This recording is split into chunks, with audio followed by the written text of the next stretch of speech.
তো গাইজ আজকে আমি চলে এসেছি চাকলা ধামে, লোকনাথ বাবার ধাম। এটা তোমরা কম বেশি সবাই এসছো, সবাইকে নতুন করে দেখানোর কিছু নেই, তবুও আমি তোমাদেরকে দেখাচ্ছি, তোমরা দেখে নাও।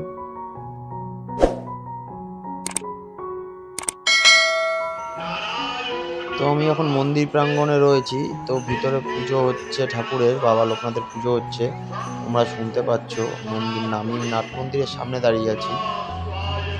তো যতটুকু দেখলাম, বাবার যে মন্দির, মেন আটচালার যে ঘর, সেই ঘরের যে মেন মন্দিরের যে মূর্তিটা রয়েছে বিগ্রহের সামনে, সেখানে কোনো ক্যামেরা কিংবা ফটো কোনো কিছু অ্যালাউ করে না। তবু আমি একটা ছোট ভিডিও তুলেছি তোমাদের জন্য, যতটুকু পেরেছি চেষ্টা করেছি তোমাদের জন্য দেখানোর জন্য।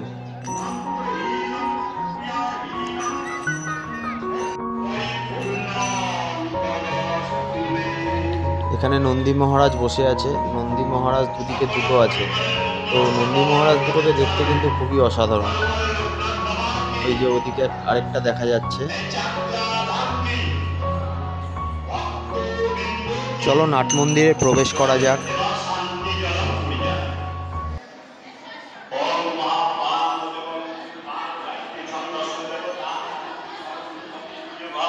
নাট মন্দিরে লোকনাথ বাবার তিনখানা রূপ আছে, তিনখানা রূপ তোমাদের দেখাচ্ছি। এই প্রথম একটা, নাম সঠিক জানি না।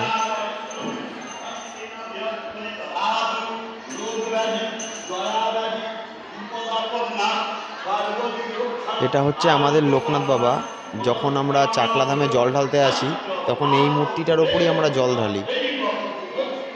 আরেকটা দেখাচ্ছি, আরেকটা বাদিকে এখনো রয়েছে।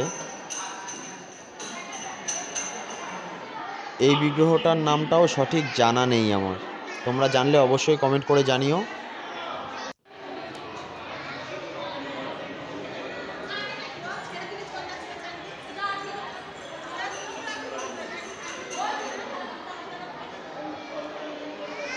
সামনেই লোকনাথ বাবার গর্ভগৃহের সামনে সবাই দাঁড়িয়ে রয়েছে, তো ওখানে ক্যামেরা অ্যালাউ করছে না।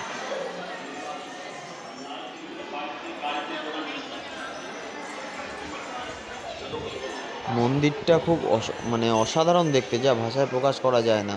এর পাঁচিলের গায়ে যে পিলারগুলো রয়েছে, তার মধ্যেও অসাধারণ সব কারুকার্য করা, সব বিভিন্ন রকমের শিব ঠাকুরের মূর্তি, বিভিন্ন দেবদেবীর মূর্তি। তো এগুলো দেখতে দেখতে মন যে কখন ভরে যাবে সেই কোনো ঠিক নেই। আর সেটা খুব শান্তির একটা জায়গা। যদি এখানে চুপচাপ বসে থাকাও যদি যায় না, কখন যে ঘন্টার পর ঘন্টা পার হয়ে যাবে সেটাও ধারণা করতে পারবে না।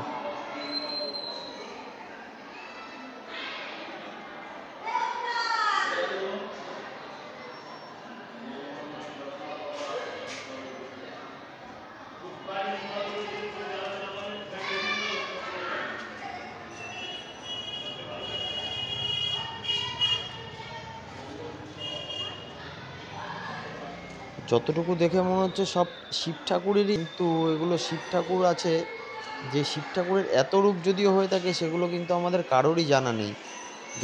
যতগুলোই মূর্তি দেখতে পাচ্ছি সব শিব ঠাকুরের, কিন্তু এক একটা এক এক রকম, কোনোটার সাথে কোনোটার মিল নেই।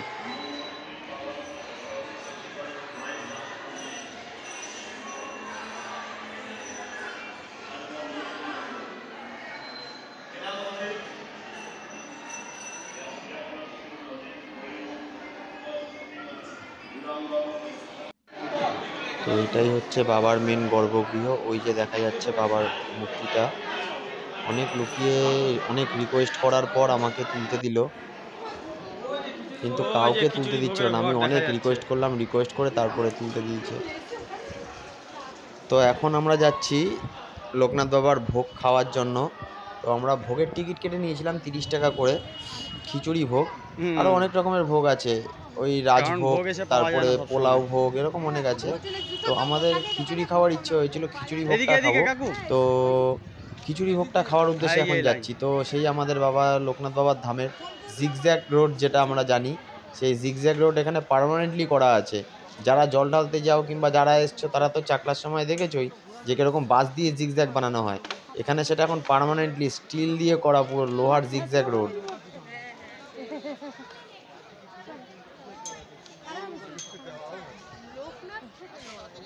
আমরা এখন সোজা যাচ্ছি, সোজা গিয়ে আবার ওই একই রাস্তায় বাদিক দিয়ে ঘুরে আবার উল্টো দিকে চলে যেতে হচ্ছে। এটা হচ্ছে লোকনাথ বাবা ধামের স্পেশাল জিগজ্যাগ রোড। তো দেখো এখন আবার আমরা ডান দিকে ঘুরে আবার সেই ওই একই পথে রওনা দিয়েছি। তো এবার সোজা গেলে আমাদের সেই খাওয়ার জায়গায় চলে এসেছি। এবার আমরা ঢুকছি হচ্ছে আমাদের সেই অতি পরিচিত ভোগ খাওয়ার জায়গায়। তো তোমরা দেখো কত বড় ভোগ খাওয়ার জায়গাটা, খুব কম করে হলেও 700 জন আমার আইডিয়াতে যতটুকু বলছে ধারণাতে 700 জন 800 জন তো একসাথে বসে খেতে পারে। তো আমার সঠিক কতজন বসতে পারবে সেরকম একটা ধারণা নেই, তবুও আমি বললাম আন্দাজ করে। তো তোমরা যদি কেউ জানো কতজন একসাথে বসে খেতে পারে কমেন্ট করে অবশ্যই জানিও। ভিতরের সাউন্ড এতটাই মানে ইকো হচ্ছে যে আমি নিজের কথাটাও নিজে ইকো হয়ে কানে আসছে, কিন্তু সবার কথা একসাথে কানে আসছে। কার কীরকম লাগবে, সাউন্ড ক্লিয়ার আসছে কিনা বোঝা যাচ্ছে না। তো আমাদের সামনে প্লেট চলে এসছে।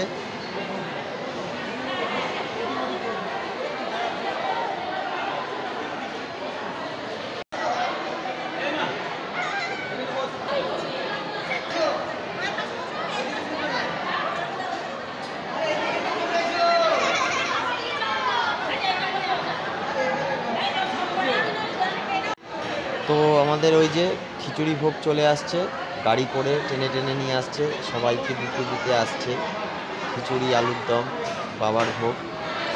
চলো খেয়ে নেওয়া যাক। ভিডিওটা ভালো লাগলে অবশ্যই লাইক কমেন্ট করে দিও, আর অবশ্যই শেয়ার করো ভিডিওটা। একটা শেয়ার করলে আমরাও সেটা আশা করি যে তোমাদের কাছে একটা শেয়ার।